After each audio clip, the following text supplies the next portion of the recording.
Good evening, Blair. Good evening, sir. Sorry for the late.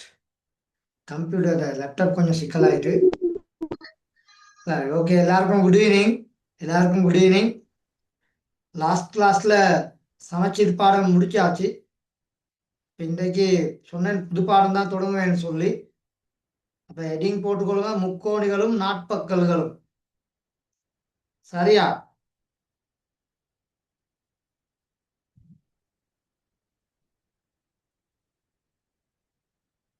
பேசுறது கிளியரா கேக்குதா? Yes, sir. Okay. சரி, தலைப்பு போட்டுக்கொள்ளுங்க, முக்கோணிகளும் நாட்பக்கல்களும். சரியா?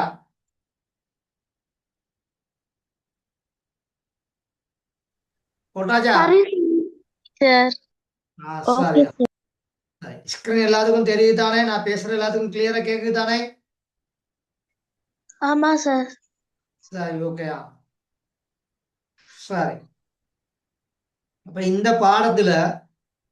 பாடத்துல ஒரு முக்கோணியினதும் ஒரு நாட்பக்கலினதும் அகக்கோணங்களின் கூட்டுத்தொகை அது தொடர்பாகவும் ஒரு முக்கோணியின் ஒரு நாட்பக்கலின் புறக்கோணங்களின் கூட்டுத்தொகை. ஒரு முக்கோணியும் நாட்பக்கல் மட்டும்தான் இதுல பார்க்க போறோம். முக்கோணிக்கும் நாட்பக்கலுக்கும் அகக்கோணங்களை கூட்டினா எத்தனை பாகை வரும், அதே மாதிரி முக்கோணின்ற புறக்கோணங்களோட கூட்டுத்தொகை எவ்வளவு, ஒரு நாட்பக்கலின் புறக்கோணங்களோட கூட்டுத்தொகை எவ்வளவு, அது தொடர்பாகவும் ஒரு முக்கோணினதும் ஒரு நாட்பக்கலினதும் கோணங்களுடன் தொடர்பு பற்ற பிரசினங்கள் அப்படி கணிப்புகள், இது தொடர்பாகத்தான் இந்த பாடத்துல நாங்க பார்க்க போறோம். சரியா? சரி சார். சார், அப்ப முக்கோணிகள் அப்படி இல்லைன்னா முக்கோணி அப்படின்னு சொன்னா மூன்று நேர்கோட்டு துண்டங்களால் அடைக்கப்பட்ட, சரியா, அடைக்கப்பட்ட அதாவது மூடிய, அடைக்கப்பட்ட மூடிய இடைவெளி இருக்கேலாது. அப்ப அந்த மூன்று நேர்கோடுகளும் ஒன்றன் மீது ஒன்று இப்படி டச் ஆகிருக்கணும். டச் ஆயிருந்தா மட்டும்தான் அது அடைக்கப்பட்ட மூடிய. அப்ப முக்கோணி என்பது ஒரு காரண பெயர். சரி, ஏன்னா மூன்று நேர்கோடுகள் ஒன்றோடு ஒன்று இப்படி தட்டும் பொழுது, இப்படி டச் ஆகும் பொழுது அங்க கோணங்கள் உருவாக்கப்படும். அதனாலதான் அது முக்கோணி என்று அழைக்கிறோம். அப்போ ஒரு பல்கோணி உருவாகணுமா இருந்தா ஆக குறைந்தது 3 நேர்கோட்டு துண்டங்கள் தேவை. 2 நேர்கோட்டு துண்டங்களை வைத்துக்கொண்டு ஒரு பல்கோணி உருவாக்க முடியாது. அப்ப மிகவும் குறைந்த பல்கோணினா அது முக்கோணி தான். அதுக்கு 3 பக்கங்கள் உண்டு. 3 நேர்கோட்டு துண்டங்களால அடைக்கப்பட்ட மூடிய உருவம் தான் முக்கோணி அப்படின்னு சொல்லுவோம். சரியா? ஓகேவா? Okay sir. அப்ப தலைப்பு போட்டீங்க தானே, முக்கோணிகளும் நாட்பக்கல்களும். அதுக்கு கீழே முதலாவது தலைப்பு போடுங்க, முக்கோணிகள். முதலாவது தலைப்பு முக்கோணிகள் போட்டுட்டு இந்த படத்தை வரைங்க. இந்த படத்தை வரைங்க. அடிமட்டம், பென்சில் அதுகளை வைத்து வரையணும். அப்ப அந்த நேர்கோடுகள் சந்திக்கிற இடம் கட்டாயம் டச் ஆகிருக்கணும், இணைந்து இருக்கணும். இடைவெளிகள் இருக்க முடியாது. நல்லா விலையும் கொடுங்க, இடைவெளிகள் இருக்க முடியாது. சரியா?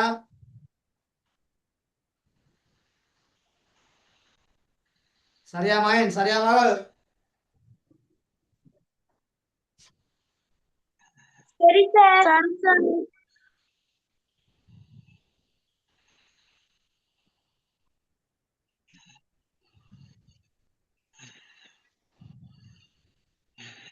வரைஞ்சாச்சா? வரைஞ்சாச்சா? வரைஞ்சாச்சு சார்.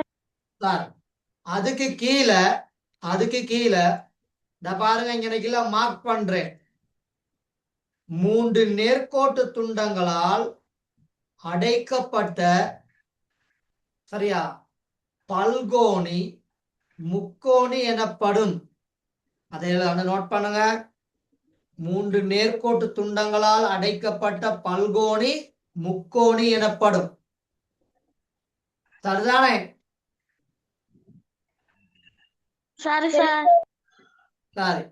அப்ப முக்கோணி ஒன்று எப்படி உருவாக்குறது, ஒரு முக்கோணி ஒன்றை வரைய சொன்னா எப்படி வரைகிறது? அதுல யாருக்காவது சந்தேகங்கள் இருக்கா? இல்ல சார். சரி. அப்ப அப்படி வரையப்பட்ட ஒரு முக்கோணிய கட்டாயம் அந்த 3 நேர்கோடுகளும் இப்படி ஒன்றோடு ஒன்று டச் பண்ணியிருக்கணும். நல்லா ஞாபகத்துல வச்சுக்கொள்ளுங்க. அப்பதான் அது அடைக்கப்பட்ட பல்கோணி அப்படின்னு அழைக்கப்படும். அப்படி மூடிய பல்கோணி அப்படின்னு அழைக்கப்படும். அப்படி மூடியதாக இருந்தா மட்டும்தான் இங்க முக்கோணின்னு எங்களுக்கு பேர் சொல்லலாம். சரியா மகன்? சரியா மகள்? Okay sir. சார், இப்ப நாங்க ஒரு முக்கோணிய வரைஞ்சிட்டோம்னு வைங்க. இப்ப நாங்க முக்கோணி வரைஞ்சிருக்கோம் தானே? சரியா? இப்ப இந்த ஒயிட் போர்டுல நான் வரைஞ்சு காமிக்கிறேன். இப்படி ஒரு முக்கோணி நாம வரைஞ்சிட்டோம்னா, சரியா, இந்த முக்கோணில இது ஏங்கிற உச்சி, இது பிங்கிற உச்சி, இது சிங்கிற உச்சி. அப்ப இந்த உச்சிகள்ல உருவாக்கப்படுற இந்த பகுதிகளுக்கு பேர் சொல்றது கோணம் அப்படின்னு சொல்லுவோம். என்னன்னு சொல்லுவோம்? கோணம். ஆஹ் அப்ப ஒரு முக்கோணில எத்தனை கோணங்கள் காணப்படும்? 3 கோணம். கோணங்கள் காணப்படும். இந்த நேர்கோடு பக்கம் என்று சொல்லப்படும். அப்படி இல்லாட்டி புயம் அப்படின்னு சொல்லப்படும். சரியா? அப்ப இங்க ஒரு முக்கோணில 3 பக்கங்கள், அப்படி 3 புயங்கள். சரியா? Okay sir. சார், அப்ப அடுத்து எழுதுங்க. இந்த பாருங்க, இங்க இருக்குது. சரியா? ஒரு லைன் விட்டுட்டு கீழே எழுதுங்க. ஒரு முக்கோணிக்கு 3 கோணங்களும் 3 பக்கங்களும் உள்ளன. அவை ஒரு முக்கோணியின் உறுப்புகள் எனப்படும். ஒரு முக்கோணிக்கு 3 கோணங்களும் 3 பக்கங்களும் உள்ளன. அவை ஒரு முக்கோணியின் உறுப்புகள் என அழைக்கப்படும். அப்ப நல்லா கவனிச்சுக்கொள்ளுங்க. முக்கோணி உருவாகிறதுக்கு காரணமான இந்த நேர்கோட்டு துண்டங்கள் புயம் அல்லது பக்கம் என்று அழைக்கப்படும். 2 புயங்கள் ஒரு இடத்துல சந்திச்சுன்னு சொன்னா அந்த இடத்துல உருவாகிற அந்த அளவு இங்க கோணம் என்று அழைக்கப்படும். என்னன்னு சொல்லி அழைக்கப்படும்? கோணம் சார். கோணம்னு அழைக்கப்படும். அப்போ ஒரு முக்கோணில எத்தனை பக்கங்கள் உண்டு, எத்தனை கோணங்கள் உண்டு?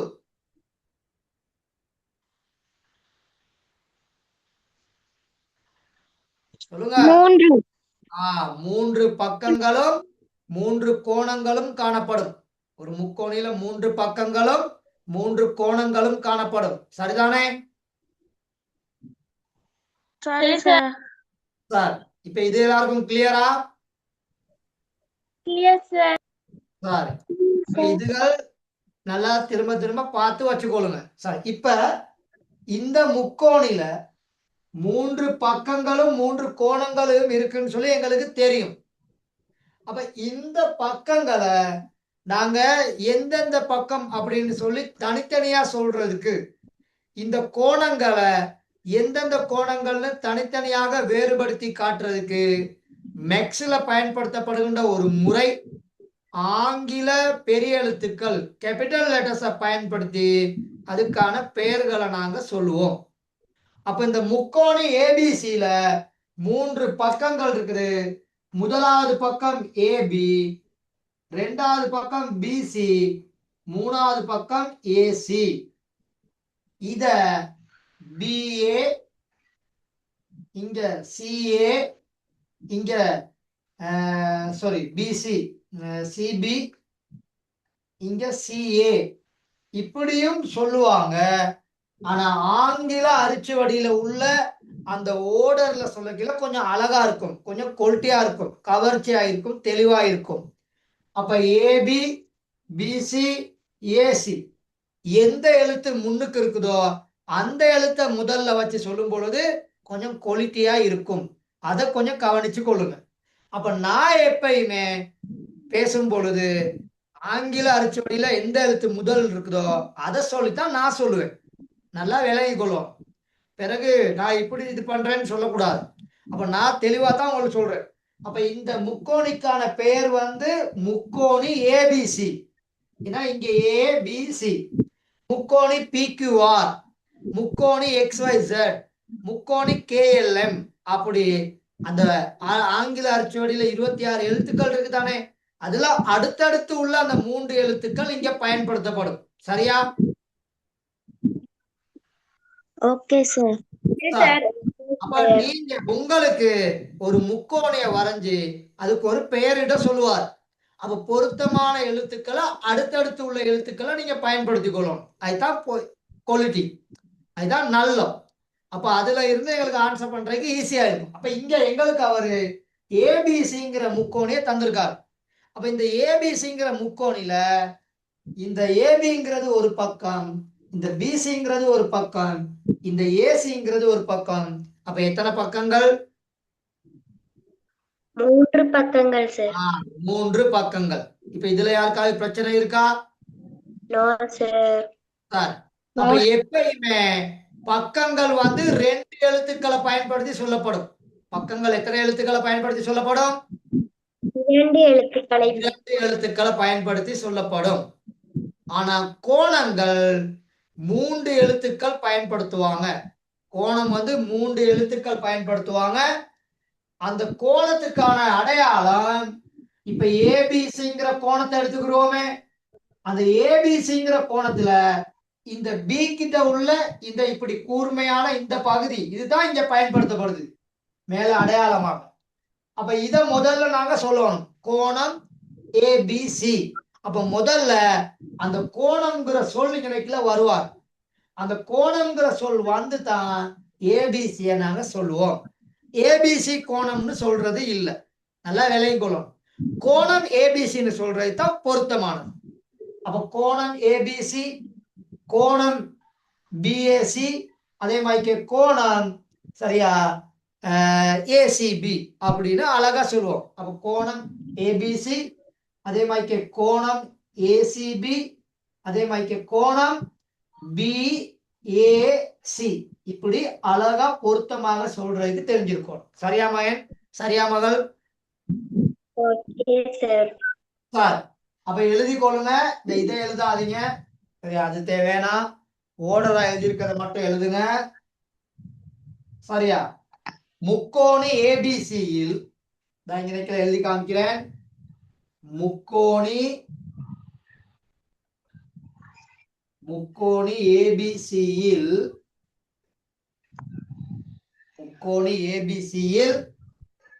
சரியா, ஏபி பிசி ஏசி இத பக்கம்னு சொல்லுவோம். என்னன்னு சொல்லுவோம்? பக்கம் சார். பக்கம்னு சொல்லுவோம். இங்க இது அவ்வளத்தையும் கோணம்னு சொல்லுவோம். என்னன்னு சொல்றது?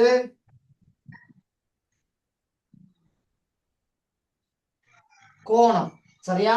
இத வாசிக்கையில தான் முன்னுக்கு கோணம்னு சொல்லணும். எழுதும் பொழுது இப்படி எழுதுனா காணும். எப்பயுமே ஒரு கோணத்துல நடுவுல இருக்கிற எழுத்து வந்து உச்சியா இருக்கும், உச்சியில உள்ள எழுத்தாக இருக்கும். இந்த நடுவுல உள்ள எழுத்து வந்து கட்டாயம் என்னவா இருக்கும்? அந்த உச்சியில உள்ள எழுத்தாக இருக்கும். பாருங்க, இந்த பி கோணத்துல உள்ளது பி எழுத்து, இந்த சி கோணத்துல உள்ளது சி எழுத்து, இந்த ஏ கோணத்துல உள்ளது இந்த ஏ எழுத்து. அந்த கோணம் உருவாகுறதுக்கு எந்த 2 புயங்கள் காரணமோ அந்த புயத்துல உள்ள எழுத்துக்கள் அதுல பக்கத்துல காணப்படுவாரு. இதுதான் நியதி. சரியா மகன்? சரியா மகள்? Okay sir. அப்ப இங்க ஆங்கில அரிச்சுவடியில உள்ள ஒழுங்குமுறையில எழுதினோம்னா கொஞ்சம் பொருத்தமானதாக இருக்கும். மற்றபடி ரிவர்ஸ் டைப்ல எழுதுனா பிழை இல்லை. ரிவர்ஸ் டைப்ல எப்படின்னா பிழை இல்லை, ஆனா அது வாசிக்கும் பொழுது கொஞ்சம் தெளிவு இல்லாம கவர்ச்சி இல்லாம ஒழுங்கு இல்லாம இருக்கும், அவ்வளவுதான். அப்ப இங்க ஏபிசி ஏசிபி பிஏசி அப்படி சொல்லும் பொழுது ஈஸியா இருக்கும். சிஏபி அப்படின்னு சொல்லிக்கல கொஞ்சம் சிக்கல் தானே. சிஏபி இல்லைங்க, பிசிஏ சிபிஏ அப்படின்னு சொல்லிக்கல கொஞ்சம் சிக்கல். அதே ஏபிசின்னு சொல்லிக்கல கொஞ்சம் பொருத்தமா இருக்குது. அதே மாதிரி ஏசிபின்னு சொல்லிக்கல கொஞ்சம் பொருத்தமா இருக்கும். அதே மாதிரி பிஎஸ்சின்னு சொல்லிக்கல கொஞ்சம் பொருத்தமானதாக இருக்கும். விளங்கிச்சா? சரியா? விளங்கிச்சு சார். சரி, ஓகே.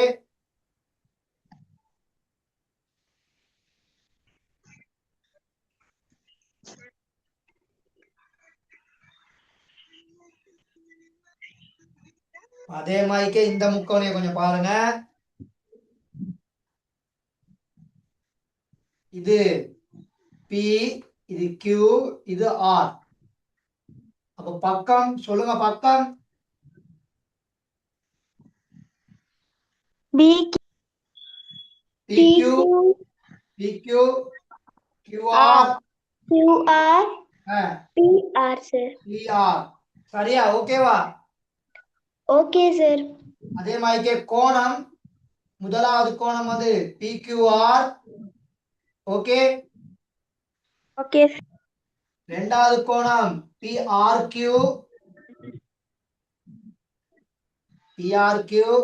சரியா? PRQ. மூன்றாவது கோணம் QP.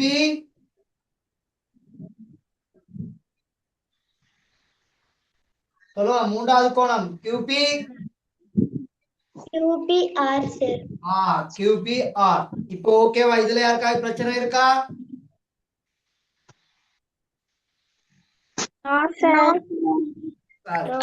கோணிய வரைங்க, பக்கங்களை நோட் பண்ணிக்கொள்ளுங்க, கோணங்களையும் குயிக்கா நோட் பண்ணிக்கொள்ளுங்க.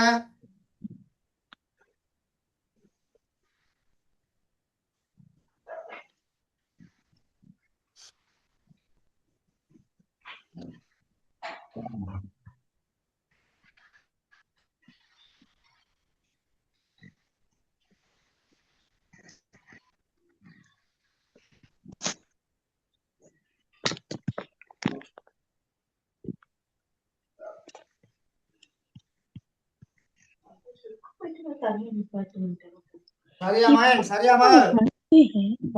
மைக் ஆஃப் பண்ணிக்கொள்ளுங்க. எல்லாரும் வரைஞ்சாச்சா? இன்னும் டைம் வேணுமா?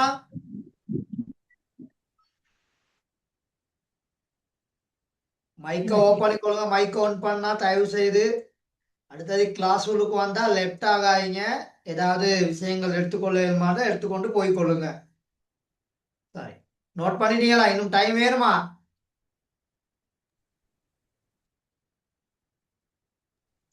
No sir.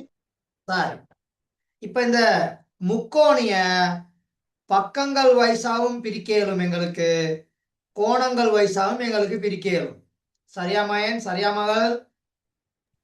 Okay sir. Okay sir. Okay sir.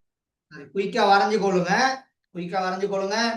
மூன்று பக்கங்களும் சமனாக இருந்தா அந்த முக்கோணிக்கு சமபக்க முக்கோணி என்று பெயர். மூன்று பக்கங்களும் சமனாக இருந்தா. அப்ப இங்க இந்த பக்கங்கள் சமன்னு காமிக்கிறதுக்கு நான் இப்படி ஒரு அடையாளம் போட்டிருப்பாரு. பாத்தீங்கன்னா உங்களுக்கு விளங்கும். இப்படி ஒரு அடையாளம் போட்டிருப்பாரு. அந்த சிறிய அடையாளத்தை வைத்துக் கொண்டுதான் அது மூன்று பக்கங்களும் சமனானதா, ரெண்டு பக்கங்கள் சமனானதா அப்படின்னு சொல்லி நாங்க கண்டுபிடிப்போம். சரியா?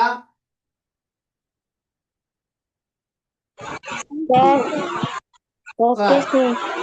முதலாவது காணப்படுற அந்த சார். ஏபிசி, முதலாவது காணப்படுகின்ற அந்த ஏபிசி முக்கோணி மூன்று பக்கங்களும் சமனானது. மூன்று பக்கங்களும் சமனானது. யார்டே ஒரு மைக் கொண்டு இறையுது. மைக்கை ஒன் பண்ணி தான் தயவு செய்து குயிக்கா ஓப் பண்ணுங்க. அடுத்தது உங்களோட மைக்கை செக் பண்ணுங்க. உங்களோட பக்கத்துல வேற யாராச்சும் இருந்து காய்ச்சிக்கிட்டு இருந்தாலும் சிக்கல் தான். அப்ப சமபக்க முக்கோணினா என்ன விளக்கம்?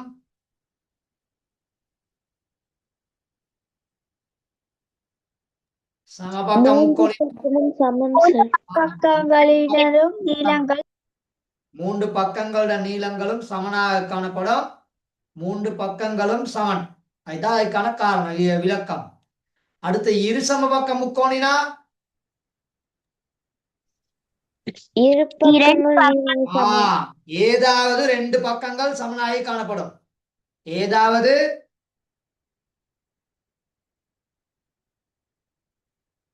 இரண்டு பக்கங்களோட நீளங்கள் சமன். ஒன்று இப்படி சின்ன கோடு பயன்படுத்தி அடையாளம் போட்டிருப்பாரு. இல்லாட்டி சென்டிமீட்டர், மில்லிமீட்டர்ல, மீட்டர்ல அளவு தந்திருப்பார். அப்படி இல்லைன்னா ஆங்கில சிறிய எழுத்துக்கள் பயன்படுத்தியிருப்பாங்க.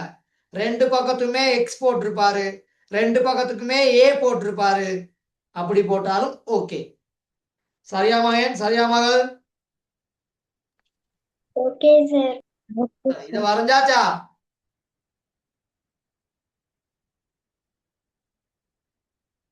சொல்லுங்க. இன்னும் டைம் வேணும்னு சொல்றவங்க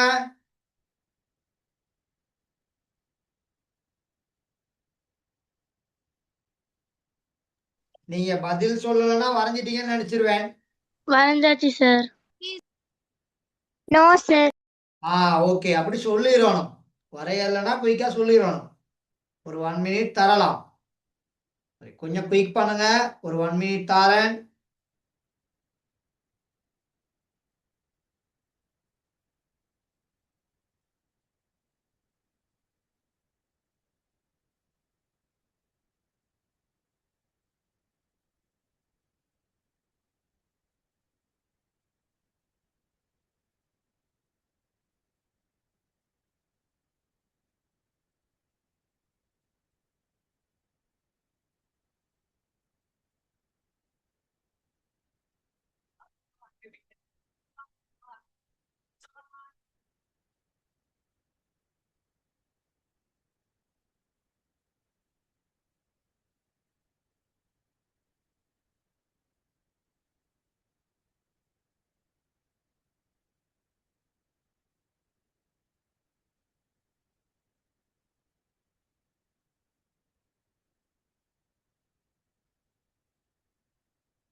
ஓகே சார்.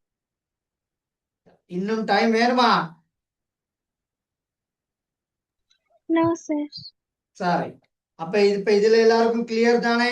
இதுல யாருக்கா இன்னும் பிரச்சனை இருக்கா? No sir. சரி, ஓகேயா? சரி, சார் அப்போ 1 ஒரு மினிட்.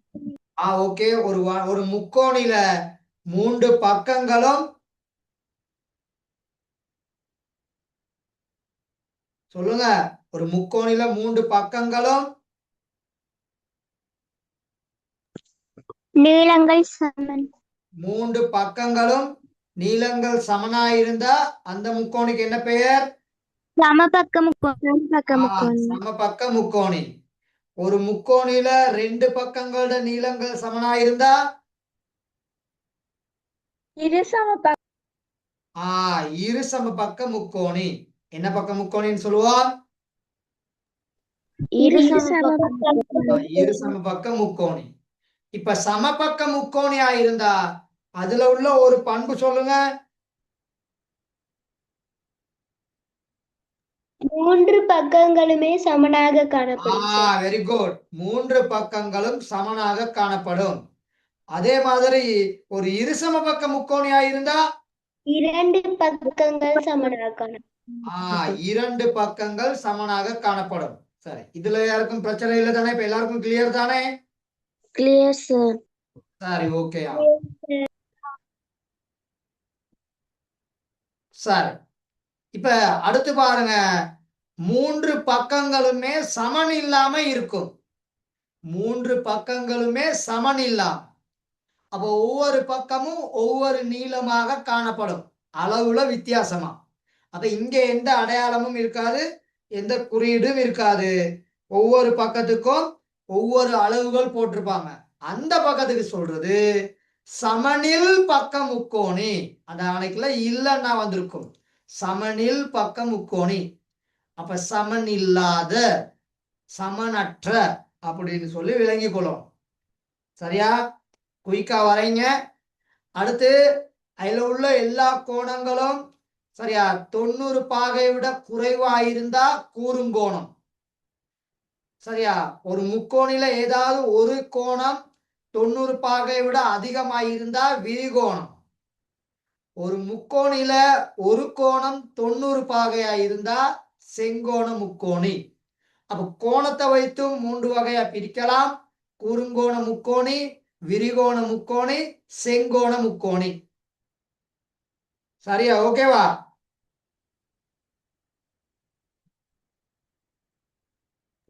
Okay, sir. சரி, குயிக்கா நோட் பண்ணிக்கொள்ளுங்க.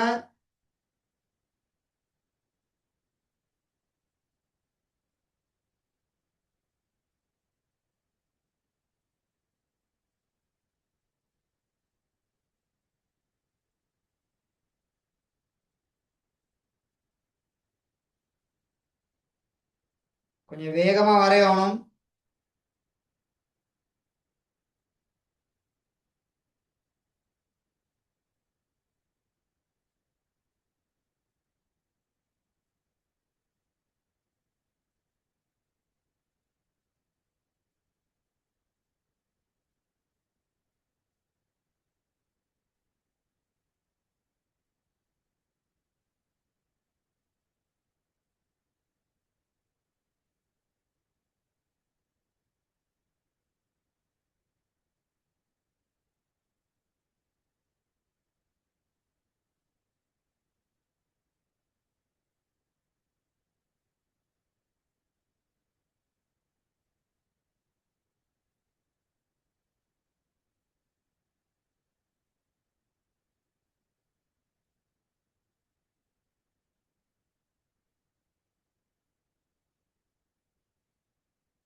Okay, sir.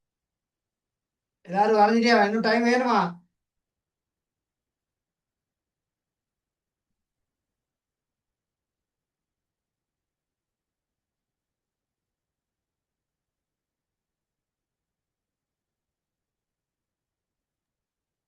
வரைந்தாச்சு, sir. சரி, அப்ப நல்லா ஞாபகத்துல வச்சுக்கொள்ளுங்க. ஒரு முக்கோணி வந்து பக்கங்கள் ரீதியாக 3 வகைப்படும், கோணங்கள் ரீதியாக 3 வகைப்படும். சரியா? Okay, sir. பக்கங்கள் ரீதியாக 3 வகைப்படும், அதே நேரத்துல கோணங்கள் ரீதியாகவும் 3 வகைப்படும். சரிதானே மயன்? சரிதானே மகள்? Okay, sir. Okay, இதுல sir. யாருக்காவது சிக்கல் இருக்கா? No, No, sir. சரி, நோட் பண்ணிட்டீங்களா எல்லாரும்? இன்னும் டைம் வேணும்னு சொல்றவங்க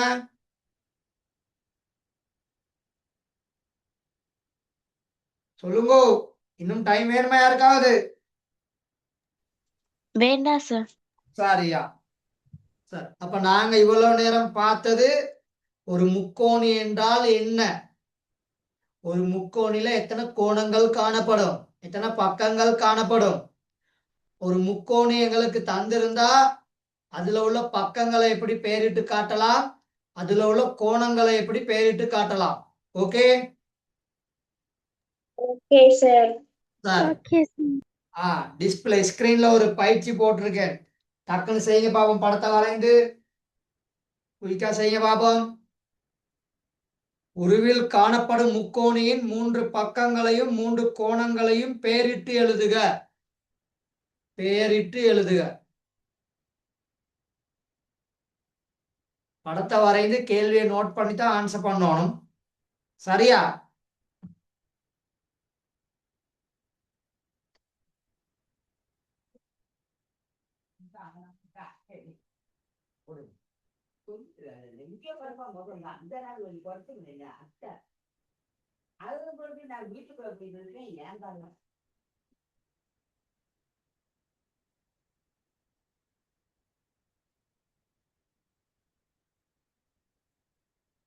ஆன்சர் பண்ணியாச்சா? No, sir.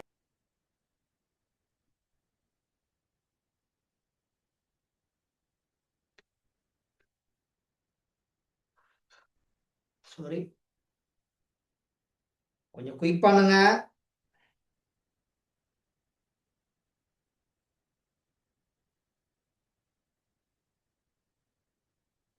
இன்னும் டைம் வேணும்னு சொல்றவங்க Sir.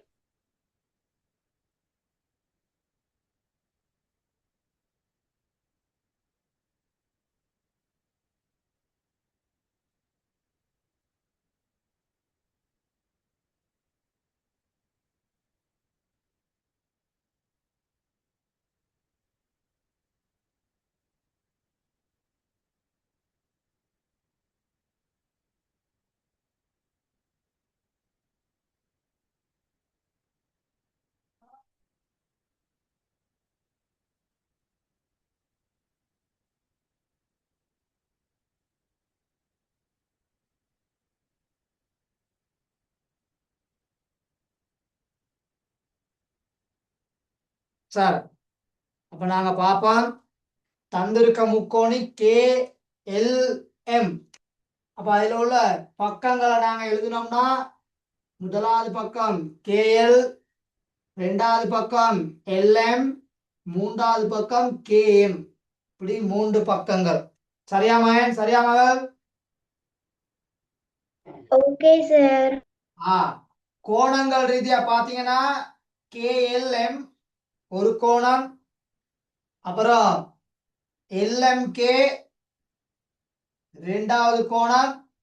சரியா? அடுத்தது LKM மூன்றாவது கோணம். போட்டிருக்கீங்களா?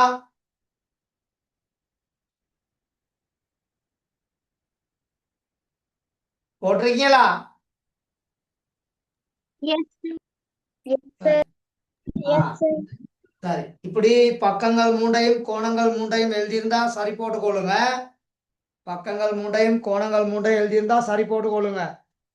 சரியா மகன்? சரியா மகள்? Okay, sir. சரியா.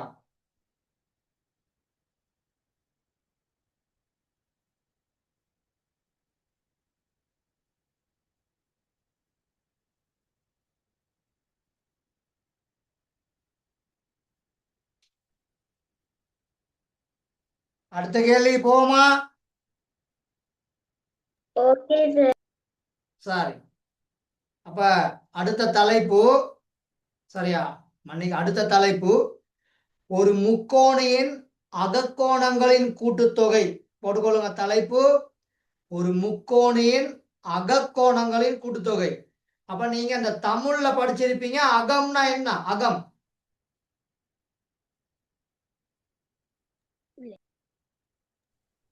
அகம்னு சொன்னா உள்ளே, உள். அகம்னு சொன்னா உள்ளே, அப்படி உள் அப்படின்னு சொல்லுவோம். இந்த பழமொழி ஒன்று இருக்குது, அகத்தின் அழகு முகத்தில் தெரியும். கேள்விப்பட்டிருக்கீங்களா?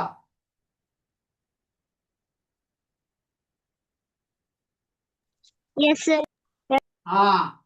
அப்ப அகத்தின் அழகுனா உள்ளத்தின் அழகு. உள்ளத்தின் அழகு இந்த முகத்துல தெரியும் அப்படிங்கிறது தான் அந்த கருத்து. அப்ப இங்க அகம் என்பது உள்ள. அப்ப நாங்க என்ன படிக்கிறோம்? முக்கோணியின் அகம். அப்ப முக்கோணி உள்ளுக்குள்ள கோணங்களோட கூட்டுத்தொகை. இப்ப எங்களுக்கு தெரியும் தானே முக்கோணி உள்ளுக்கு எத்தனை கோணங்கள் இருக்குன்னு சொல்லி. ஒரு முக்கோணிக்கு உள்ளுக்கு எத்தனை கோணங்கள் இருக்குது? 3 கோணங்கள், sir.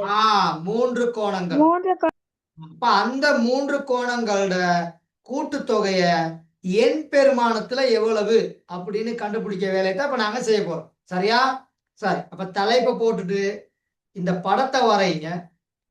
தலைப்பை போட்டு இந்த படத்தை வரைங்க. சரியா? இந்த படத்தை வரைஞ்சிட்டு எனக்கே தந்திருக்காங்க இந்த பந்தில 2 வசனங்கள்.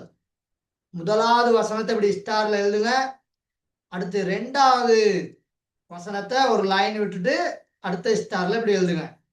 அப்ப முதலாவது ஸ்டார்ல உருவில் முக்கோணி ஏபிசியில் உள்ள கோணங்கள் சிம்பிள் ஏ, சிம்பிள் பி, சிம்பிள் சி என பெயரிடப்பட்டுள்ளன. அந்த உள்ளுக்குள்ள கோணங்கள் ஏபிசின்னு சொல்லி ஆங்கில சிறிய எழுத்துக்கள்ல பெயரிடப்பட்டிருக்குது. நான் உங்களுக்கு முதல்ல சொன்னேன். அடுத்தது முக்கோணியினுள் இருப்பதால் அவை முக்கோணி ஏபிசியின் அகக்கோணங்கள் எனப்படும். அப்ப ஒரு முக்கோணி உள்ளுக்குள்ள கோணங்கள் தான் அகக்கோணம் அப்படின்னு சொல்லுவோம். வெளியில உள்ள கோணம்னா அது புறக்கோணம்னு சொல்றது. வெளியில இருந்தா புறம், உள்ளுக்கு இருந்தா அகம். ஆகவே அந்த அகத்தோட சேர்ந்து கோணம் கணக்கில் என்ன செய்யும், ஒரு காரண பெயராக வரும். அப்ப அகக்கோணங்கள்னா ஒரு முக்கோணியின் உள்ளுக்குள்ள கோணங்கள். சரியா? Okay sir. சார் படத்தை வரைங்க. படத்தை வரைஞ்சி போட்டுட்டு அந்த ஸ்டார்ல மார்க் பண்ணி காமிச்சிருக்கிறேன். உருவில் முக்கோணி ஏபிசியில் உள்ள கோணங்கள் ஏ கமா பி கமா சி என பெயரிடப்பட்டுள்ளன. ஒரு லைன் விட்டுட்டு அடுத்த வசனத்துல ஸ்டார்ல பாயிண்ட்ஸ்ல எழுதுவீங்க. முக்கோணியினுள் இருப்பதனால் அவை முக்கோணி ஏபிசியின் அகக்கோணங்கள் எனப்படும். சரியா மகன்? சரியா மகள்?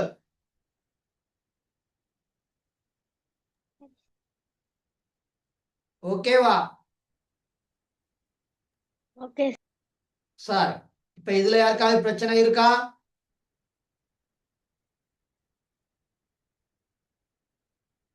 சொல்லுங்க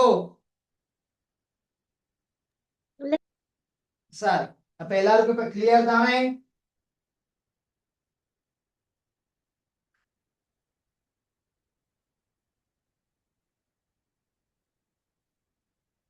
சரியா மகன்? சரியா மகள்? ஓகே சார்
எல்லாரும் வரைஞ்சிட்டீங்களா?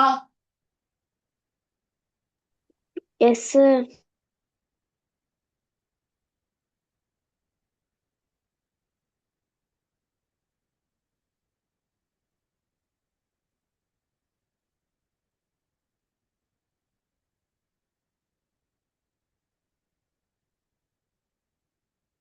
ஒரு 1 minute தாங்க. எழுதிட்டு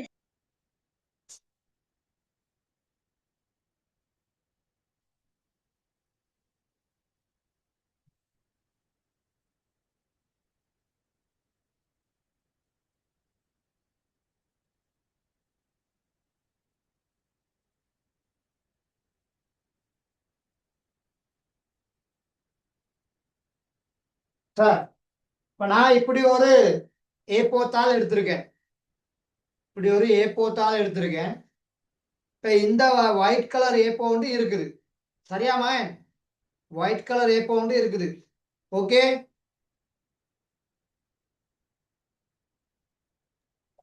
சார். சார். இப்ப இந்த மாதிரி ஒரு ஏதாவது ஒரு வெள்ளை கலர் கடுதாசி ஒன்று எடுத்து உங்களுக்கு விருப்பமான ஒரு முக்கோணிய குயிக்கா வரைங்க பாப்போம். அடிமட்டத்தை பயன்படுத்தி தான் வரையணும். அடிமட்டத்தை பயன்படுத்தி தான் வரையணும். குயிக்கா வரைங்க.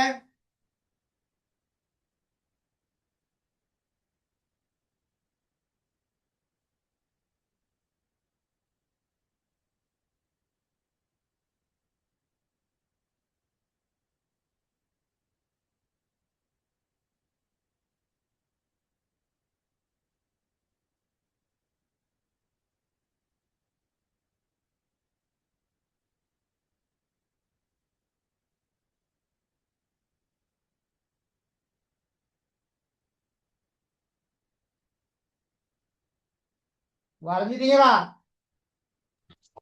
Yes, sir.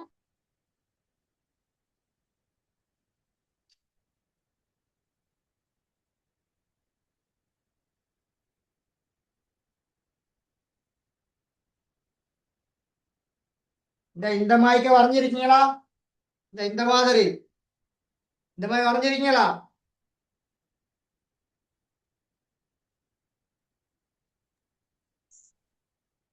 ஏதாவது ஒரு முக்கோணி வரைஞ்சிட்டீங்களா எல்லாரும்? Yes. வரைஞ்சாச்சு தானே? சரி, இப்ப அடுத்து என்ன செய்ய போறீங்கன்னா, இந்த முக்கோணில இந்த முக்கோணில இந்த இங்கனக்குல இப்படி ஒரு மார்க், இப்படி ஒரு மார்க் டக்குன்னு வாங்கி பார்ப்போம். இப்படி வாங்கி பார்ப்போம். வச்சுட்டு இங்கனக்குல ஏன்னு போடுங்க, இதுல பின்னு போடுங்க, இதுல சின்னு போடுங்க. நான் போட்டிருக்கிறது விளங்குதா எல்லாருக்கும்?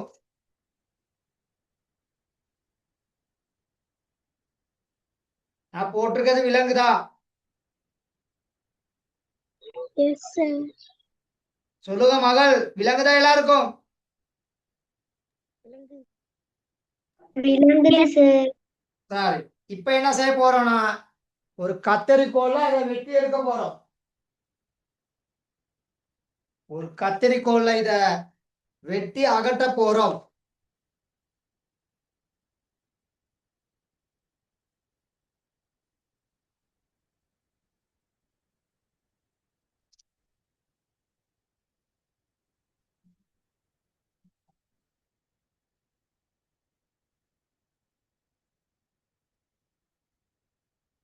இதா பாருங்க, முதலாவது கோணம். சரியா? விளங்குதா? Yes, sir.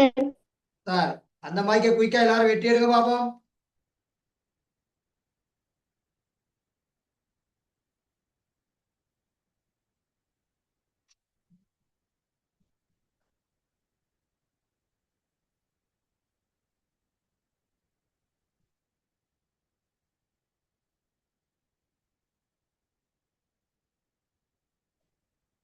அப்போ உங்களுக்கு எத்தனை கோணங்கள் கைக்கு வரும்?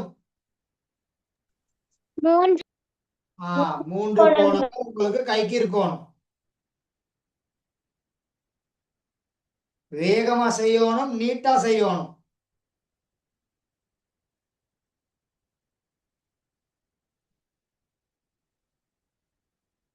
சரியா மகன்? சரியா மகள்? Okay, sir. சார், இப்ப நான் செய்யற மாதிரிக்க நீங்களும் செய்யணும். சரியா?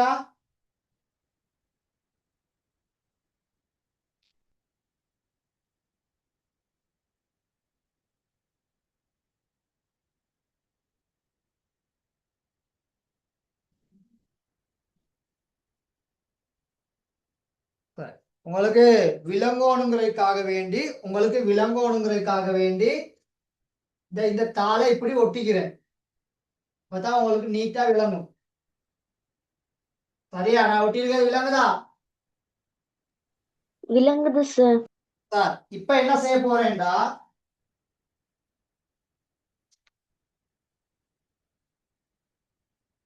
நாங்க வெட்டி எடுத்தோம்னாலே 3 கோணங்கள்.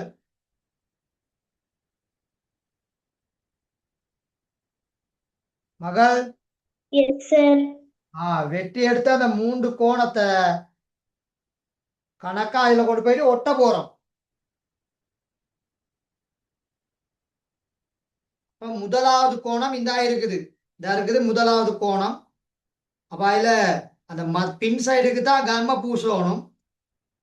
இப்படி பின் சைடுக்கு இப்படி கம்ம பூசுனீங்கன்னா, இதான் கம் பூசுறேன். பூசிட்டு இதை இப்படி ஒட்டுறேன்.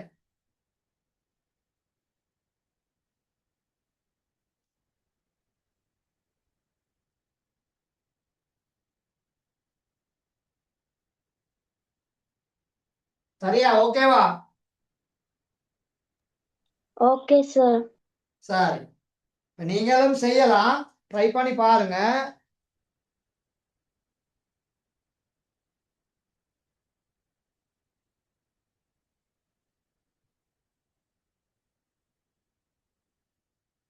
அடுத்து ரெண்டாவது கோணம்.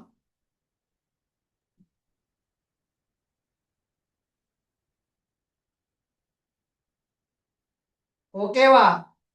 ரெண்டாவது கோணம்.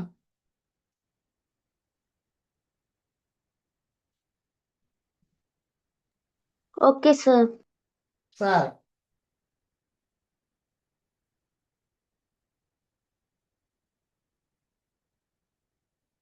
இப்போ மூன்றாவது கோணம் இந்த கையில இருக்குது.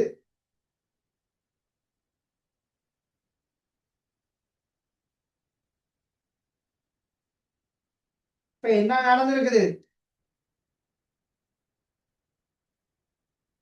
என்ன நடந்திருக்கு?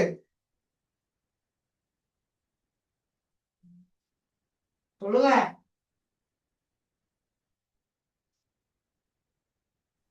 மூன்று கோணத்தையும் மூன்று கோணங்களும் என்னத்தை உருவாக்கி இருக்குது? இந்த மூன்று கோணங்களும் சேர்ந்து என்னத்தை உருவாக்கி இருக்கு? அரை வட்டமா? இந்த பாருங்க, வரைஞ்சு காமிக்கிறேன்.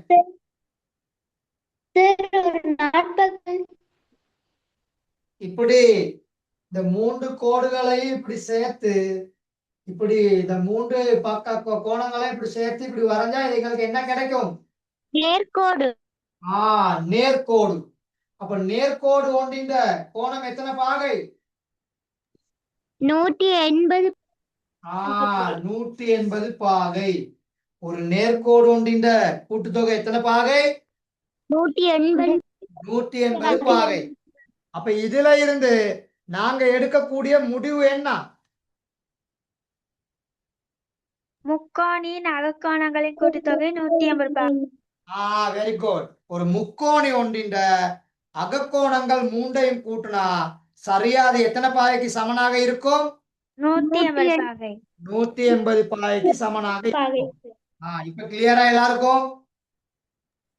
Yes sir, clear. அப்ப கட்டாயம் 180 பாகை வரணும். கட்டாயம் எத்தனை பாகை வரணும்? 180 பாகை. 180 பாகை. 181, 179 அப்படி குறையவும் இயலாது, அதிகரிக்கவும் இயலாது. சரியா 180 பாகை இருக்கணும். சரியா எத்தனை பாகை இருக்கணும்? 180 பாகை. அப்ப இப்ப சொல்லுங்க, ஒரு முக்கோணின் உள்ளுக்குள்ள அகக்கோணங்கள் மூன்றையும் கூட்டினா எத்தனை பாகைக்கு சமனானது? 180 பாகைக்கு சமனானது. இப்ப இதே மாய்க்கு ஒரு செயற்பாடு ஒன்றை செய்து அழகா வெட்டி எடுத்து உங்களோட கொப்பில ஒட்டி கேளுமா? சொல்லுங்க, ஏழுமா எல்லாருக்கும்? சரியா? சரி. அப்ப இப்ப எல்லாருக்கும் கிளியர் தானே? Clear sir. சரி. உங்களோட புக்குல இந்த செயற்பாடு தந்திருக்காரு. இத பாருங்க, உங்களோட புக்ல இந்த செயற்பாடு அழகா தந்திருக்குது. ஒரு நிறத்தாளில் யாதேனும் ஒரு முக்கோணியை வரைந்து அதன் உச்சிகளை ஏபிசி எனவும் அதன் அகக்கோணங்களை ஏபிசி எனவும் பெயரிடுக. பெயரிட்டுட்டு அந்த ஆங்கில சிறியெழுத்து ஏபிசி ஆகிய மூன்று கோணங்களையும் உருவில் உள்ளவாறு வெட்டி வேறாக்குக. வெட்டி எடுத்த A B comma B comma C ஆகிய மூன்று கோணங்களையும் உச்சி பி ஒரு பொது உச்சியாக இருக்குமாறு உருவில் காட்டப்பட்டது போன்று ஒன்றன் மீது ஒன்று படியாதவாறும் இடைவெளி இன்றியும், பாருங்க ஒட்டியிருக்கேன், இடைவெளி இல்லாமலும் ஒன்றன் மீது ஒன்று மேல மேல இதாகாத மாய்க்கே ஒட்டணும். அப்படி ஒட்டுனா அது மூன்றும் ஒரு நேர்கோட உருவாக்கும். அது மூன்றும் சேர்ந்து என்னத்தை உருவாக்கும்? நேர்கோடு. நேர்கோடு. அப்ப நேர்கோடு ஒன்றின் பெருமானம் எவ்வளவு? 180 பாகை. அப்ப இதுல இருந்து நாங்க ஒரு முடிவுக்கு வரலாம். முக்கோணி ஒன்றின் அகக்கோணங்கள் மூன்றையும் கூட்டினா எத்தனை பாகைக்கு சமனானது? 180 பாகைக்கு சமம். 180 பாகைக்கு சமனானது. இதான் இப்ப இங்க நான் இது கலர்ல காமிச்சிருக்கேன். சரியா? கலர்ல காமிச்சிருக்கேன். சரியா? இத பாருங்க, ஏங்கிறது ஒரு பகுதி, பிங்கிறது ஒரு பகுதி, சிங்கிறது ஒரு பகுதி. இந்த மாய்க்க செய்யறதுக்கு நாங்க கலர் அடிக்கணும். பென்சில் கலர், அப்படி சோக் கலர், அப்படி பிளாட்டிக்கணும். அடிக்கலாம் தானே? அடிக்கலாதா? அடிக்கலாம் சார். அடிக்கலாம். சரியா? அப்ப இந்த மாதிரி செய்யுங்க. சரியா? இப்படி ஒரு முக்கோணிய நல்லா அழகா நீட்டா வரைந்து அதுல இப்படி கோணத்தை மார்க் பண்ணிட்டு இந்த கோணத்தை ஏ, இந்த கோணத்தை பி, இந்த கோணத்தை சி அப்படின்னு மார்க் பண்ணிட்டு கலர் அடிச்சு கொள்ளுங்க. இப்ப கலர் அடிச்சுட்டு அதை வெட்டி எடுத்து இப்படி ஒட்டுனீங்கன்னா இப்படி உங்களுக்கு ஒரு நேர்கோடை உருவாக்கி தரும். சரியா மகன்? சரியா மகள்? Okay sir. சார், அப்ப நீங்க இப்ப என்ன செய்றீங்க? இந்த முதலாவது படத்தையும் இந்த ரெண்டாவது படத்தையும் வரைந்து இந்த கீழே உள்ள இந்த நோட்டை டக்குன்னு போடுங்க. கீழே உள்ள இந்த நோட்டை டக்குன்னு போடுங்க. குயிக் பண்ணுங்க. சரியா? மேல உள்ளது நோட் பண்ண தேவையில்லை, இதுகள் தேவையில்லை. நான் மார்க் பண்ணியிருக்கிறத மட்டும் வரைஞ்சா காணும். சரியா மகள்? சரியா மகன்? ஓகே.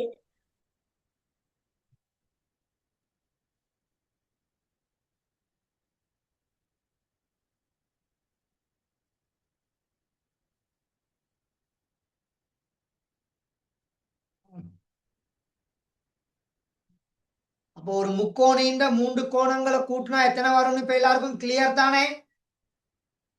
எஸ். இப்ப இங்க படிக்கிறது தரம் 11 வரைக்கும் தேவை. நல்லா ஞாபகத்துல வச்சுக்கொள்ளுங்க. தரம் 11 வரைக்கும் தேவை. சரியா?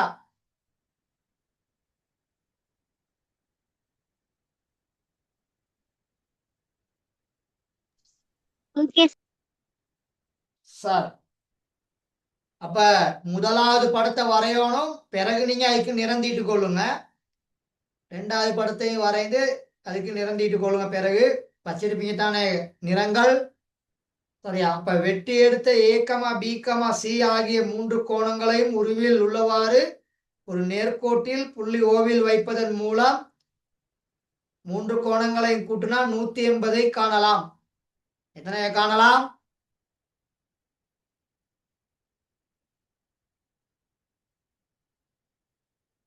180 பா. 180 பாகையை காணலாம். சரியா மகன்? சரியா மகள்? Okay sir. சரி, வரைஞ்சிட்டீங்களா எல்லாரும்? இன்னும் டைம் வேணுமா? டைம் வேணும் சார். சரி, கொஞ்சம் குயிக் பண்ணுங்க. நான் அந்த ஸ்கிரீன்ல ஒட்டுனதை கழட்டிட்டேன். சரி, அத பாருங்க. கிட்ட இருந்து பார்த்துக்கொள்ளுங்க நல்லா. தெரியுது. இத பாருங்க, கிட்ட வந்து காமிக்கிறேன். இப்ப உங்களுக்கு இடைவெளி இருக்குதா? இடைவெளி இருக்குதா? No sir. இடைவெளி இல்ல. பாருங்க எவ்வளவு நீட்டா ஒட்டியிருக்கேன். அப்போ உங்களுக்கு விளங்கி கொள்ளும். சரிதானே? ஓகே தானே? இப்ப ஓகே சார். சரியா? அப்ப இதுல இருந்து நாங்க எடுக்கக்கூடிய முடிவு ஒரு முக்கோணி ஒன்றின் அகக்கோணங்களோட கூட்டுத்தொகை 180 பாகை. எத்தனை பாகை? 180 பாகை. 180 பாகை. இப்ப எல்லாருக்கும் கிளியரா? சரியா? கிளியர் ஒரு சார். ஆள் லெஃப்ட் ஆயிட்டாங்க, ஒரு ஆள் லெஃப்ட் கிளியர். ஆகியாச்சு. சரி, ஓகே. எல்லாம் 21 பேர் மாதிரி இருந்து 14க்கு வந்திருக்குது. அப்ப 7 பேர் மாதிரிக்கே போயாச்சு. அது நம்ம இனி செய்ய இயலாம். அது அவங்கவுங்களோட உரிமை, அவங்கவுங்களோட விருப்பம். சரி, ஓகே தானே? இப்ப எல்லாருக்கும் கிளியர் தானே? இப்ப எஸ் சார். சரியா? இன்னும் டைம் வேணுமா இதை நோட் பண்றதுக்கு? No sir. சரி, ஓகே. சரி, இப்ப அதுக்கு கீழே இந்த இதை நோட் பண்ணி கொள்ளுங்க.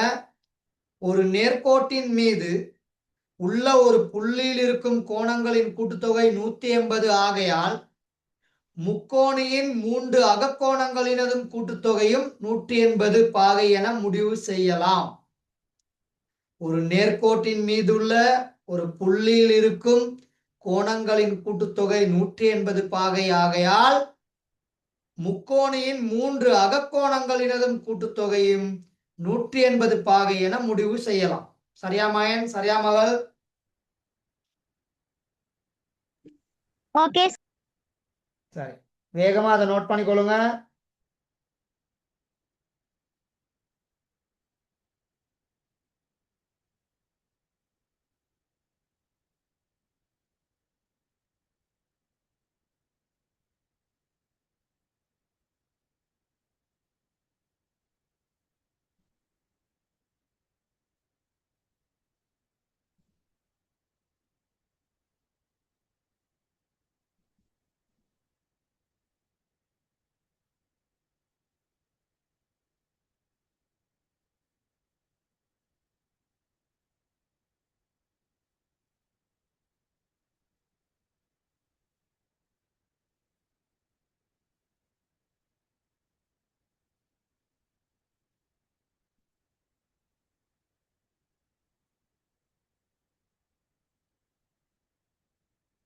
நோட் பண்ணிட்டீங்களா?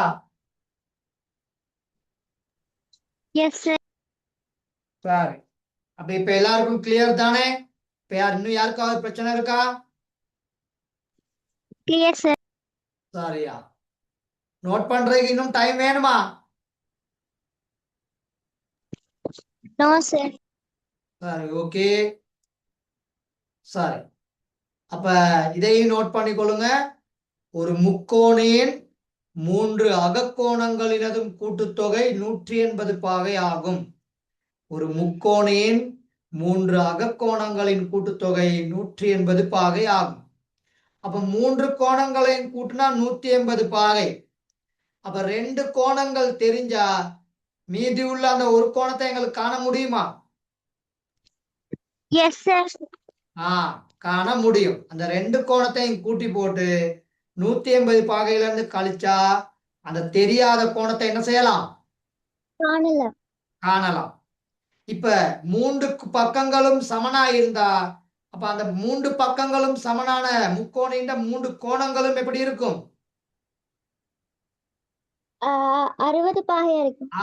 3 பக்கங்களும் சமனா இருந்தா 3 கோணங்களும் சமனா இருக்கும். இதெல்லாம் மேல உள்ள கிளாஸ்ல படிப்பீங்க. இங்கேயும் சொல்லி தருவேன்.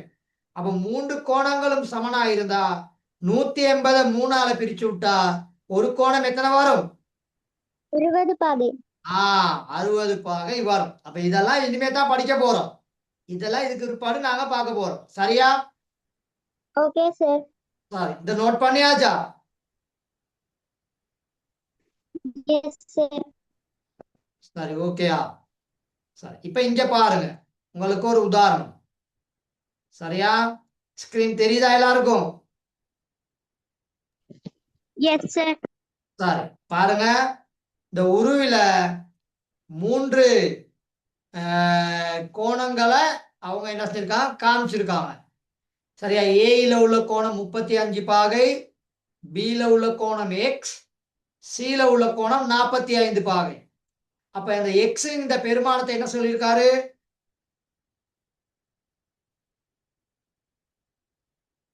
அந்த எக்ஸ் இந்த பெருமானத்தை என்ன செய்யணுமா? காணும். அப்ப இந்த 3 கோணங்களையும் கூட்டினா எத்தனை பாகை வரணும்? 180 பாகை வரணும். அப்ப 45 35 எக்ஸ் 45 35 எக்ஸ் 45 பாகை கூட்டல் அடையாளம் 35 பாகை கூட்டல் அடையாளம் எக்ஸ் பாகை. இந்த 3 கோணங்களையும் கூட்டினா மட்டும்தான் 180 பாகை. அப்ப 3 கோணங்களையும் கூட்டினா 180 பாகையா இருந்தா இந்த 45 இந்த 35 கூட்டலாம் 80 பாகை வரும். அப்ப இந்த 80 பாகைய 100 அதாவது இங்கிட்டு கூட்டப்பட்டிருக்குது. இது சமனை தாண்டி அங்கிட்டு போனா என்ன செய்யப்படும்? கழிக்கப்படும்.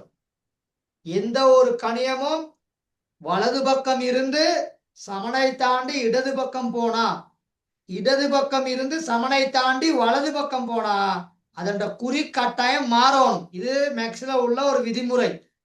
இது ஒரு நியதி, ஒரு சட்டமாய்க்கு. அப்ப கூட்டப்பட்டுள்ள ஒரு கணியம் சமனை தாண்டினா கழிக்கப்படும். நல்லா ஞாபகத்துல வச்சுக்கொள்ளுங்க. கழிக்கப்பட்டுள்ள ஒரு கணியம் சமனை தாண்டினா கூட்டப்படும். இதுதான் விதிமுறை. அப்ப இங்க இந்த எக்ஸோட இந்த 80 பாகை கூட்டப்பட்டிருக்குது. அப்ப அது 180 பக்கம் போனுச்சுன்னா கழிக்கப்படும். அப்ப 180 பாகையில இருந்து 80 பாகையை கழிச்சீங்கன்னா அந்த எக்ஸின் 100 பாகைன்னு வரும். ஆகவே கோணம் ஏபிசி 100 பாகையாக காணப்படும். சரியா? சரி, வேகமா நோட் பண்ணிக்கொள்ளுங்க. உதாரணம் 1ன்னு சொல்லி போடுங்க.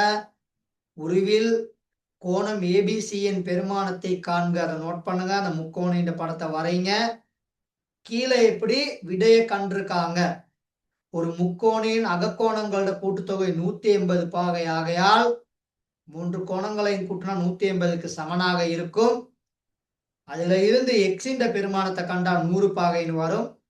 அப்ப எக்ஸ் இருக்குது பிங்கிற உச்சில. ஆகவே கோணம் ஏபிசி பெருமானம் 100 பாகை. சரியா மகன்? சரியா மகள்?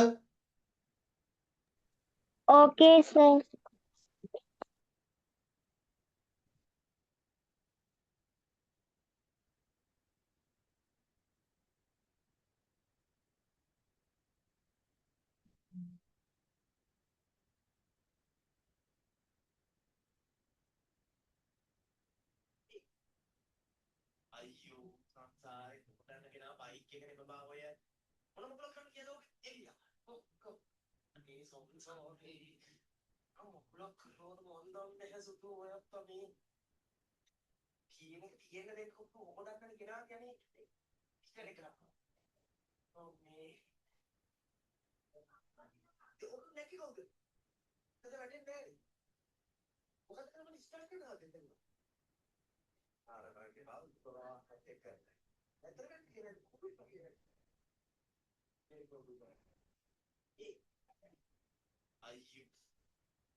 நோட் பண்ணிட்டீங்களா? இன்னும் டைம் வேணுமா? Okay, sir. Okay, sir.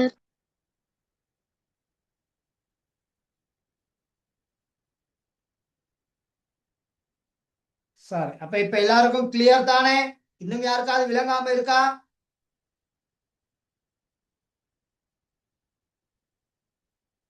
ஒரு முக்கோணில உள்ள 3 கோணங்களையும் கூட்டினா எத்தனை பாகைக்கு சமனாகணும்? 180 பாகைக்கு. 180 பாகைக்கு சமனாகணும். அப்ப அது 3 கோணங்களோட உங்களுக்கு ஆங்கில எழுத்து அப்படி பெருமானம் ஏதாவது ஒன்று அங்கனைக்குல தருவாரு நிச்சயமா. இப்ப இங்க 35 பாகை 45 பாகை எக்ஸ்ன்னு தந்திருக்க மாதிரிக்கு கட்டாயம் ஏதாவது ஒன்று உங்களுக்கு தருவார். சரியா? Okay, sir. சரியா? சரி, இப்ப இத பாருங்க. ரெண்டாவது உதாரணம். சரியா? ரெண்டாவது உதாரணம் கொஞ்சம் ஈஸியான உதாரணம். பிங்கிற உச்சில 3 எக்ஸ் போட்டிருக்காரு. ஆறுங்கிற உச்சில 2 எக்ஸ் போட்டிருக்காரு. அப்ப இது 2 எக்ஸ்னா 2 மடங்கு. 3 எக்ஸ்னா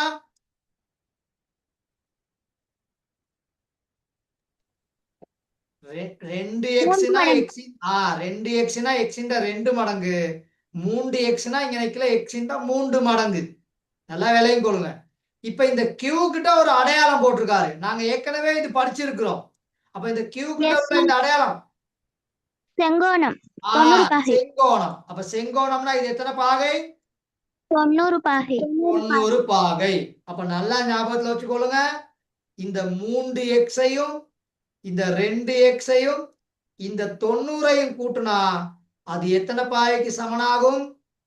180 பாகைக்கு. 180 பாகைக்கு சமனாகும். இங்கனக்கீழ இந்த 3 எக்ஸும் இந்த 2 எக்ஸும் ஒத்த உறுப்புகள். ஏன்னா ரெண்டுமே எக்ஸ்ல இருக்குது. அப்ப இப்படி ஒத்த உறுப்புகள்ல இருந்தா அதை எங்களுக்கு கூட்டல் செய்யலாம். அப்ப இங்கனக்கீழ 3 எக்ஸ் இங்கனக்கீழ 2 எக்ஸ் கூட்டுனீங்கன்னா 5 எக்ஸ்னு வந்துடும். இப்ப இந்த 90 இந்த 5 எக்ஸோட கூட்டப்பட்டிருக்குது. அது இங்கால வந்தா என்ன செய்யப்படும்? கழிக்கப்படும். அப்ப 180 பாகையில இருந்து 90 கழிச்சீங்கன்னா 90 பாகைன்னு வருவார். அப்ப 5 எக்ஸ் தான் 90 பாகை இருந்தா ஒரு எக்ஸ கண்டுபிடிக்கிறதுக்கு ஈஸி. இந்த 5ம் இந்த எக்ஸும் பெருக்கப்பட்டிருக்குது. அப்ப இங்கால வந்தா 90 பிரிக்கும். அதாவது 5 மடங்கு 90. 5 மடங்கு 90 இருந்தா ஒரு மடங்கு எவ்வளவு? அப்ப அந்த 90 5ஆக சமனா பிரிச்சு பார்க்கணும். அப்பதான் ஒரு மடங்கா கண்டுபிடிக்கலாம். அப்போ ஒரு மடங்கு 18 பாகையாக இருக்கும். ஆகவே 18 36 54 72 90 அப்படித்தான் வரப்போகுது. அப்போ எக்ஸ் இந்த பாகை 18 காணப்படும். கேட்டிருக்காரு 3 எக்ஸுக்கான கோணத்தை தான் கேட்டிருக்காங்க. ஆகவே அது 54 பாகையாக காணப்படுவார். எத்தனை பாகையாக காணப்படுவாரு? 54 பாகை. 54 பாகையாக காணப்படும். சரியா? இப்ப கிளியரா? Yes, sir. Clear. வேகமா நோட் பண்ணிக்கொள்ளுங்க.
இன்னும் டைம் வேணுமா?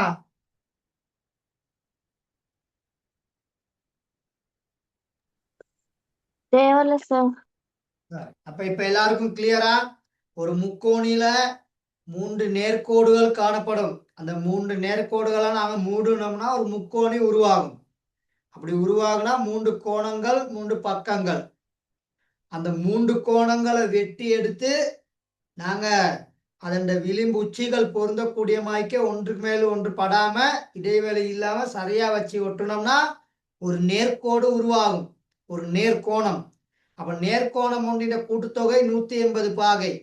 அப்ப அதுல இருந்து நாங்க எடுக்கக்கூடிய முடிவு ஒரு முக்கோணில உள்ள 3 கோணங்களையும் கூட்டினா 180 பாகைக்கு சமனானது. அப்ப 2 உதாரணம் செய்திருக்கிறேன். முதலாவது உதாரணத்துல ஒரு கோணம் 35 பாகை, இன்னொரு கோணம் 45 பாகை. உடனே அப்ப ஒரு கோணத்தை காண சொல்லி இருந்துச்சு. அப்ப 35 45 கூட்டினா 80. 180ல இருந்து 80 கழிச்சிங்கன்னா 100 பாகை. இப்ப 2வது உதாரணத்துல பிங்கிற கோணம் 3x, கியூங்கிற கோணம் 90 பாகை, ஆறுங்கிற கோணம் 2x. அப்ப அந்த 3x, இந்த 2x, இந்த 90 மூணையும் கூட்டினா 180க்கு சமன். ஆகவே 3x 2x கூட்டினா 5x. 90 அங்கால போனா 180ல இருந்து கழிக்கப்படும். அப்ப 5x தான் 90 ஆயிருந்தா x இந்த பாகை 18 அப்படின்னு வரும். ஆகவே அவர் கேட்டிருக்காரு 3xக்கான கோணம். அப்போ 1x 18 ஆயிருந்தா 3x வந்து 3ஆல பெருக்கி விட்டீங்கன்னா 54 பாகைன்னு வரும். சரியா மகன்? சரியா மகள்? Okay sir. சரி, நோட் பண்ணி முடிவா எல்லாரும்? இன்னும் டைம் வேணுமா யாருக்காவது? சார். No sir. சரியா? Okay sir. சரி, இப்ப இங்க பாருங்க, இதுல நிறைய முக்கோணிகள் இருக்குது. விளங்குதா? சொல்லுங்க.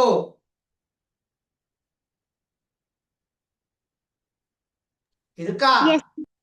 சரி, அப்ப எக்ஸ காண்றதுக்கு ஒரு முக்கோணியையும் ஒய்ய காண்றதுக்கு ஒரு முக்கோணியையும் பயன்படுத்தினீங்கன்னா ஈஸி. சரியா? அப்ப எக்ஸ காண்றதுக்கு அந்த முக்கோணியை மட்டும் நான் வேற எடுத்து வரைஞ்சு காமிக்கிறேன். எக்ஸ காண்றதுக்கு இப்படி உள்ள முக்கோணியை நாங்க எக்ஸ காண்றதுக்கு பயன்படுத்துவோம்.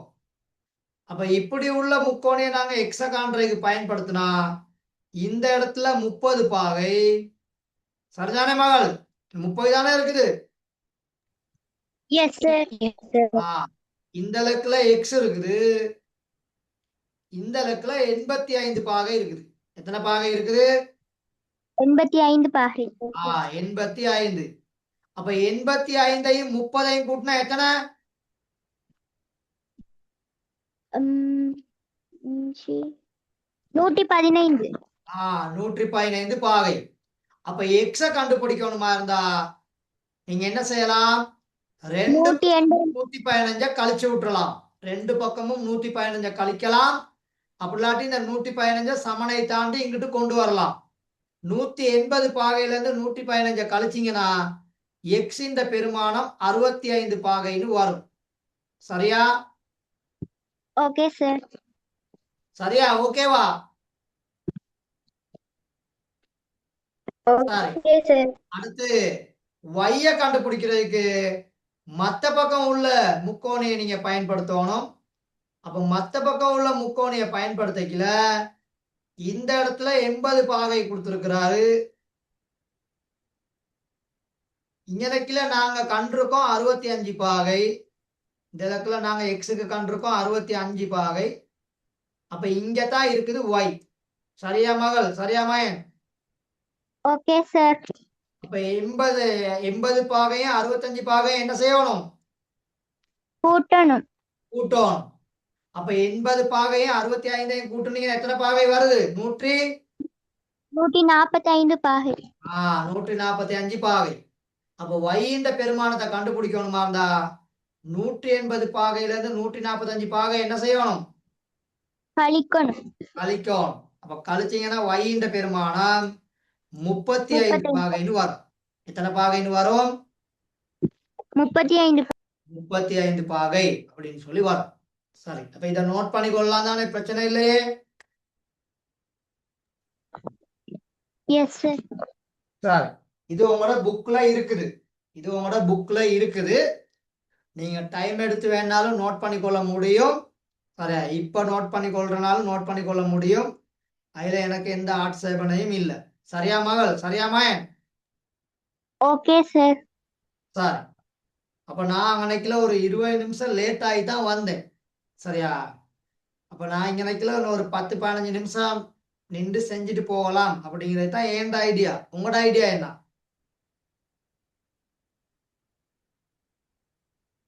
பன் 11 பேர் இருக்கீங்க. 20 பேர் இருந்த கிளாஸ்ல இப்ப 11 பேர் தான் இருக்குது. அப்ப கிட்டத்தட்ட 9 பேர்த்துக்கிட்ட லெஃப்ட் ஆயிட்டாங்க. அது ஏனோ என்று எனக்கு தெரியா. சரி, அப்ப நீங்க இங்க நிக்கல இவ்வளவு நேரம் பார்த்து கொண்டு தானே இருக்கிறீங்க. சரியா? என்ன செய்வோம்? பிரேக் அது வேணுமா? இல்லாட்டி கிளாஸ் முடிக்கணுமா?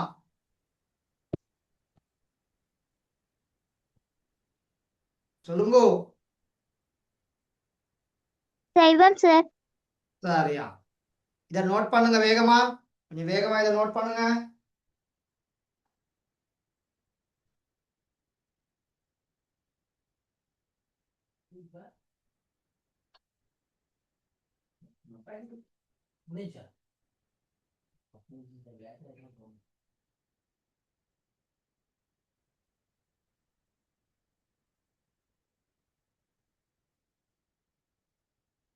நான் வேறையா எடுத்து வரைஞ்சிருக்கிற அந்த 2 முக்கோணையும் வரையுங்க. அந்த பெரிய பெரிய முக்கோணியையும் வரையுங்க. இந்த வேறையா நான் வரைஞ்சு காமிச்சிருக்க இந்த முக்கோணிகளையும் வரைஞ்சு கொள்ளுங்க. அப்பதான் உங்களுக்கு பார்க்கும் பொழுது குயிக்கா விளங்கும். ஏன்னா அதுல நிறைய இருக்கனால கொஞ்சம் டக்குன்னு ஸ்ட்ரகிள் ஆக வேண்டி வரும். இப்படி தனித்தனியா பார்க்கும் பொழுது ஈஸியா பார்க்கலாம். சரியா?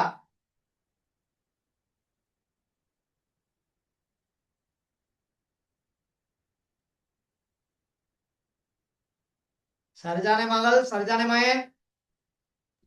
Yes, sir. சரி, கொஞ்சம் குயிக் பண்ணுங்க நோட் பண்றத. கொஞ்சம் வேகமா நோட் பண்ணுங்க.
நோட் பண்ணிட்டீங்களா? இன்னும் டைம் வேணுமா?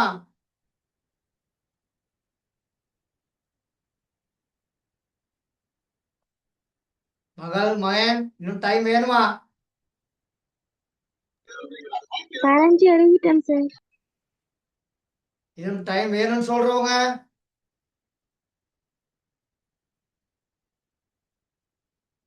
Time வேணாம்.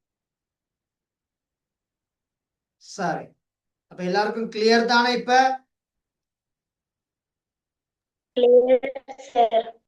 சரி, ஒரு முக்கோணில அந்த 3 கோணங்களை 180 பாகைக்கு சமப்படுத்தினா அதுல உள்ள கோணங்களை கண்டுபிடிக்கலாம். சரியா? Okay, sir. சரி, 1வது கேள்வியில் உள்ள முதல் 4 கேள்வியையும் செய்ய பார்ப்போம். லேசான கேள்விதான்.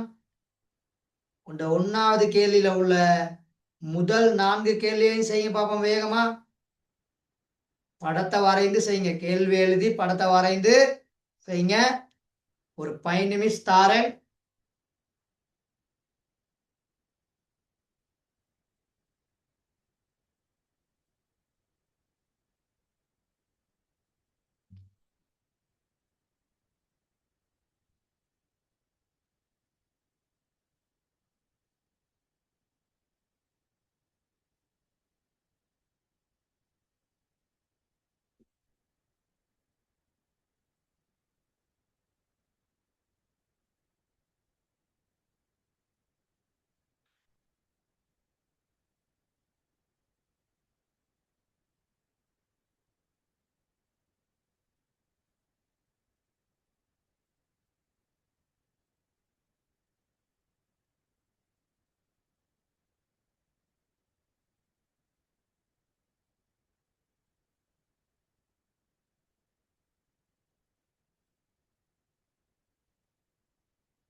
சரியா மகள்? சரியா மகன்?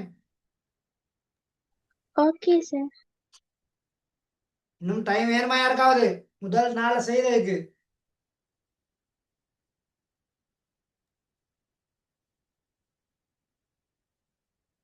இன்னும் டைம் வேணும்னு சொல்றவங்க?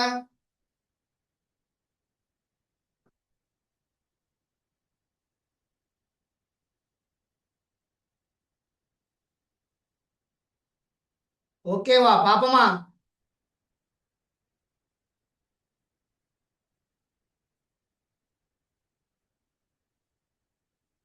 மகள், மகன், மைக் ஆன் பண்ணி சொல்லுங்க. டைம் வேணும்னா டைம் வேணும்னு சொல்லுங்க. போதும்னா போதும்னு சொல்லுங்க. டைம் வேணும் சார். ஓகே. அப்படி பேசணும் கட்டாயம். சரி, இன்னொரு 1 மினிட் தாரன். குயிக்கா செய்யுங்க.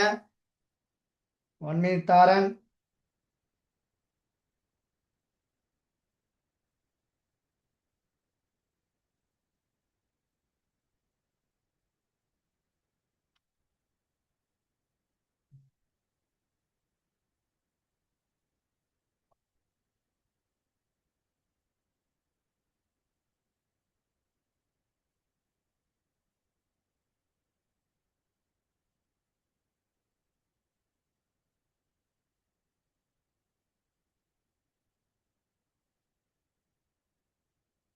சரியா மகள்? சரியா மயன்? Okay, sir. சரி. முதலாவது கேள்வி 55 பாகை, அங்கால 85 பாகை, அதோட எக்ஸ் எத்தனை பாகைக்கு சமனா இருக்கும்?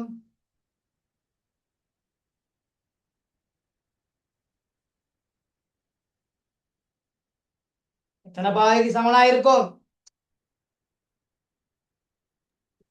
180, sir. 180 பாகைக்கு. 55ஐயும் 85ஐயும் கூட்டினா எத்தனை? 55 85.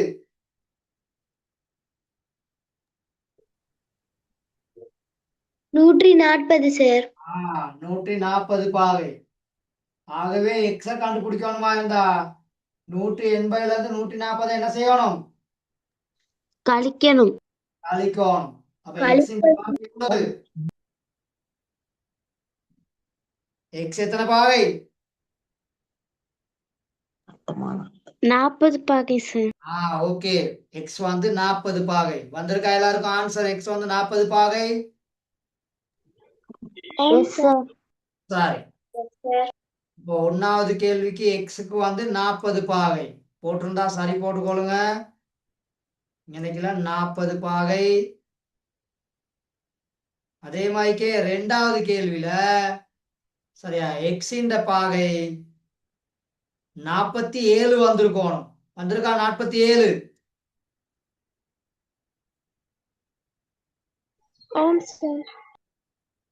37 பாகை. 37 பாகைனா மன்னிக்கவும் 47ன்ட்டேன். 37 பாகை. 37 தானே ஆன்சர்? Yes, sir. சரி, திரும்ப ஒருக்கா செக் பண்ணுங்க. 37 பாகையான்னு பார்த்துக்கொள்ளுங்க. 37 பாகை தான் சரியான ஆன்சர் என்று நினைக்கிறேன். 53ஐயும் 90ஐயும் கூட்டுனீங்கன்னா 53ஐயும் 90ஐயும் கூட்டினா 143. அப்ப 180 பாகையில இருந்து 143 கழிக்கணும். கழிச்சிங்கன்னா எக்ஸ் சமம் 37 பாகை. சரியா? ஓகேவா? Okay, sir. சரி, அடுத்த கேள்விக்கு எனக்குல 2x சமன் 180 பாகையில இருந்து 130 நீங்க கழிக்கணும். அப்படிதானே?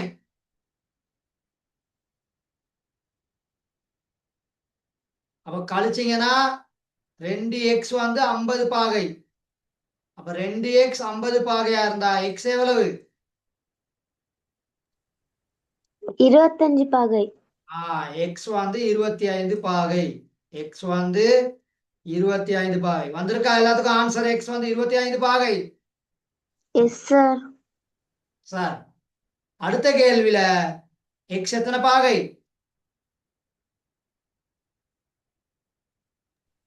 60 பாகை, sir. 60 பாகை. முதல் 4 கேள்வியும் சரி எடுத்தவங்க சப்தினி, sir. வேற? கவினேஷ், sir. ஓகே, வேற? Sir. சார், அப்ப இப்ப யாருக்காவது சிக்கல் இருக்கா?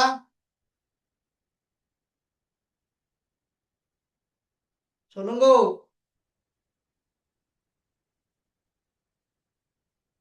சரி, அப்ப நீங்க அடுத்த கிளாஸ் வரும் பொழுது இந்த 2வது கேள்வியில உள்ள இந்த முதல் 3 கேள்வியை செய்துக்கிட்டு வரணும். சரியா மயன்? சரியா மகள்? Okay. சரி. Okay. சரி, அப்ப எல்லாருக்கும் குட் நைட். Bye, சரியா? sir. Thank you, sir. Good night. Good night, sir. Thank you, sir. Bye, sir. Okay.